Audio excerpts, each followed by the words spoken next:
alpha-werewolf union. In either case, type of manifestation unknown. Suggest new classification for progeny, M for metanatural. Additional addendum for consideration. Vampires clearly desire progeny eliminated at expense of subject P464AT. It is this archivist's belief that it is in the best interests of the Commonwealth to see this child born, for scientific purposes if nothing else. Have consulted with subject V322XA, Akeldama, and believe we have a solution to vampire negativity. Chapter 1, in which Lady Alexia Maccon waddles. 5 months.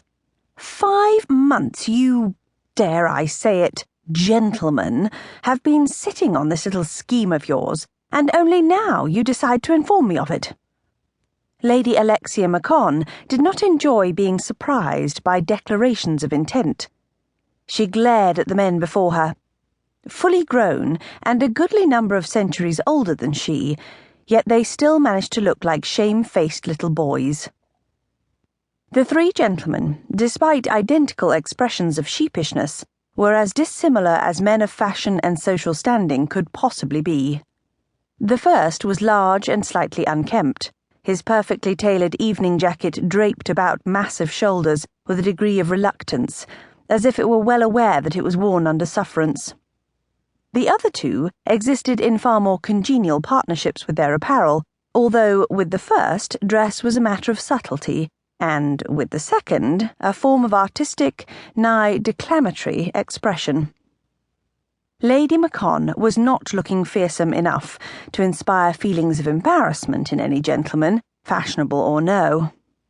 Perilously close to her confinement, at almost 8 months, she had the distinct appearance of a stuffed goose with bunions. "We didna want to worry you overly," ventured her husband. His voice was gruff, in an attempt at calm solicitude. The Earl of Wolsey's tawny eyes were lowered, and his hair might actually have been dampened. "Oh, and the constant vampire death threats are so very restful for a woman in my condition?" Alexia was having none of it. Her voice was shrill enough to disturb Lord Akeldama's cat, normally a most unflappable creature. The chubby calico opened one yellow eye and yawned. "But isn't it the most perfect solution, my little lilac bush?" exulted Lord Akeldama, petting the cat back into purring, boneless relaxation. The vampire's discomfiture was the most manufactured of the 3. There was a twinkle in his beautiful eyes, however downcast. It was the twinkle of a man about to get his own way. "What, to lose possession of my own child? For goodness' sake! I may be soulless, and I am, admittedly, not precisely maternal, but I am by no means heartless. Really, Connell, how could you agree to this without consulting me?" "Wife, did you miss the fact that the entire pack has been on constant bodyguard duty for the past 5 months? It's exhausting, my dear." Lady Maccon adored her husband. She was particularly fond of the way he strode about shirtless in a fit of pique. But she was finding she didn't actually like him at the moment, the fathead. She was also suddenly hungry, a terrible bother, as it distracted her from her irritation. "Oh, indeed, and how do you think I feel being on the receiving end of such constant supervision?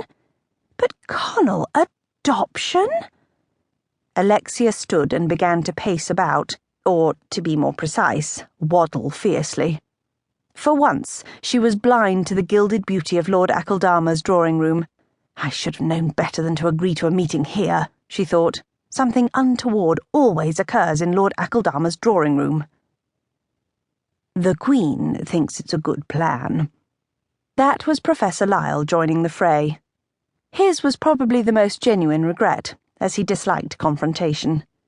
He was also the one truly responsible for this plot, unless Alexia was very wrong in her estimation of his character.